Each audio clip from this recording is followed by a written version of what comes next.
What's happening? It's your man Valentine, baby. Coming from on the grind. We're getting ready to sit down with one of the young, up-and-coming cats with the smooth violinist kind of, you know, voice, vocals, and everything else. This is the next one to break out. My man, Danny Fernandes. What's up, homie? What's good? You know, here, hanging out. You here, man? Man, are you performing in Vancouver or what? I am performing on the 19th, I believe. Okay. Yeah. And where's that gonna be at? Boss. Me and Jordan Crouch are doing a cross-country tour, so we'll be out here on the 19th. Now, what were you doing before it actually broke? I was dancing. I've been a dancer since I was 6 years old. Okay. I was touring with Aaron Carter, Blackstreet, Deborah Cox, my brother, and then in that whole span was like a span of like 6 years. Yeah. So I started touring with Aaron when I was just turning like 14. Mm-hmm. So 14 by the time I got back. By the time I was doing Sean, I was only like turning 19. Yeah. So I got back, and once I was finished with Sean's stuff, I was just like, I think I want to step aside from this whole dancing thing, maybe I'll do my, like, I was just surrounded by it so much. Yeah. I was doing vocal lessons, I was doing all that stuff, but I just thought maybe I'll wait till I get a little bit older, just because when you're younger, it could be like, it could be a lot on you. Like, I was never home. I was only 14 years old. I'm on the road. Like. And now, what's it like to be compared to some of the cats who are in the business, the greats in the business right now, like Usher and JT? You're comparing me to like the best in the world. Yeah, man. That feels great. I mean, to have someone say, "Hey, you're gonna be the next Justin Timberlake, or you're gonna be the next Usher," and it's like, thank you. Yeah. Because that means a lot. I mean, people actually recognize my work, especially in this country. Like the JUNO nominations and the Much Music Video Awards and stuff like that. Like, that stuff means more to me. I don't even care if I don't win. Yeah. I don't even, like, I win, cool. If I don't win, you still acknowledge my work. You're doing a lot of dancing. I mean, what made you decide to be the artist? It's because I was being influenced by everyone else. You know what I mean? Yeah. Like, it's like, it's just like, you want to be that person in the front. You know what I mean? I was in the back for many, many, many years, and I'm just like, you know what? I'm gonna step out of this. I'm gonna go to the music thing, and I'm gonna do what I gotta do. And I did it. Wow. And Man, you know what? A lot of people that's think, awesome, man. A lot of people think also that my brother had a lot to do with my project, but yeah. He had nothing to do with my project. And if y'all don't know who his brother is, Sean Desmond is his brother. Yes. And let's go with that. You collabo with your brother on this album? Yes, I did, for the first time. Yeah. How was that feel? Awesome. He's a great artist, man. He's got great talent, you know? So what are you bringing to the table now with your second album? I mean, the joints on there are dope. So, I mean, where's the inspiration coming from to be just dropping something like this? You know what, man? To be honest, I could probably sit here and say that, not because it's myself, that this is probably one of the best Canadian pop albums I've ever heard in my entire life. Yeah. It's just like, the music on here is so good. It's like I know, I listened to it. Me and Belly sat in the studio for many, many nights. Yeah. And we came up with this masterpiece. And I also had some help, Ryan and Dan, who were part of Before. Okay. The twins, they're great writers as well. They helped me out with this. The production, I had all the same people on. Like, when you're in a comfortable zone, and you just don't want to get out of it. I worked with the exact same people I worked on the first record. They grew with me. The album, I can say the album's fat, because when I listen to it, I'm bobbing my head to all the tracks. And there was no song that I didn't sit there and go like this. Thank you. From the first album to this album, what's the difference between that? Okay.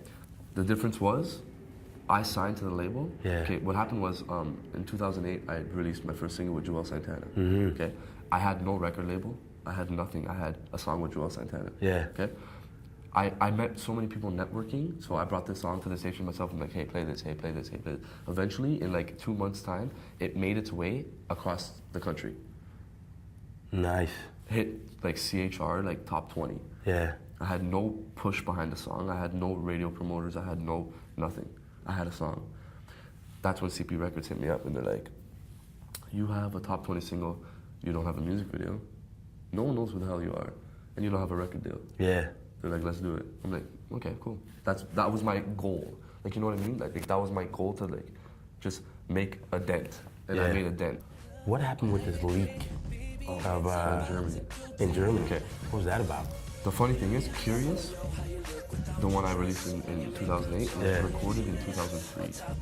Somehow, it got leaked from, like, I don't know where, because I never even put it anywhere, because it wasn't, like, mixed, it wasn't, like, anything, it was just, like, a rough track. Right. I got a message on MySpace from a promoter in Germany. He's like, hey, you have a massive hit in the country. He's like, I want to bring you down for a 28-date tour. Like, a 28-date tour. I'm like, I have one song. I never even recorded another song. I have Just that one song. This one song. This guy wants to bring me to Europe. Dude, I tell you, I toured every city in that country. I didn't tell nobody. I didn't tell my mom, nobody. I packed my bags. I said, yo, Alex, these guys are flying us to Germany. I had no idea what was going to happen, bro. Yeah. I don't know if these guys were going to rob me, whatever the hell. Got there, nicest people I've ever met in my entire life, okay? Put me up in this sick hotel for 3 months, dude. I lived in Germany for 3 months, and I toured that one song for 28 shows. You got a lot of tattoos. Covered, dude. Now, I know lots of people put tattoos on to signify something. What's the tattoos on most of them? What do they signify? To be honest, man, it's like, I love, like, I was, before, like, any of this stuff, I used to do, in school, I majored in, like, art. Yeah. And I love art, I love abstract, like, I love everything about, like, I love to draw, okay? Half of this stuff on my body, I drew myself. And then let them put it on. And let them put it on me. Nice. Yeah. So my whole back, I have like a collage on my back. Like, it's like literally my whole entire back. Yeah. It's like it's Mother Mary on her knees praying, with like doves and like angel wings, and like it resembles like a lot of stuff. Like, it's like this whole thing is like it's like a music, like music is life. It goes like, it's my dog's name. Like, my dog is like my baby, you know what I mean? So like, just I have a prayer, like a bunch of stuff. We want to know some of the obstacles that you've gone through being the kid from 14 to get to this point. To be honest, man, there were some hard spots, but it could have been a lot harder. Yeah. And it's just like, when someone is driven to do something, there's nothing that's gonna stop. Like, I'm half Italian, half Portuguese, okay? Do you know how stubborn we are? Yes. When someone tells me not to do something, I'm gonna go do it. Like, the best thing you can do is just support me and say, best of luck. Don't tell me I can't do it.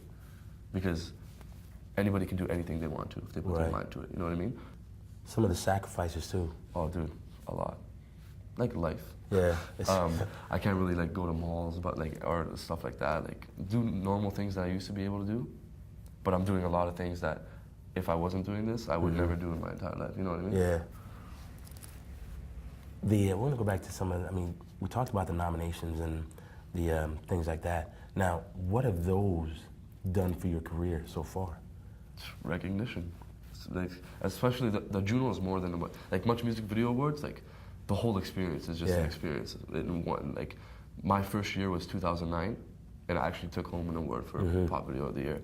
Danny Fernandes wasn't the artist, the dancer. What would you be doing? I'd probably be doing like animation. Yeah. Like cartoon animation, stuff like that. When I say like I love art and I love drawing, like that was what I was doing in school the whole time. Like, I have a doodle book, like I didn't even do homework. I used to just sit and draw at my desk. Yeah. The teacher would always come up to me, Daniel, are you drawing again? I'm like, yeah. But now, the next thing you can do is draw out like a CD cover or something. Yeah.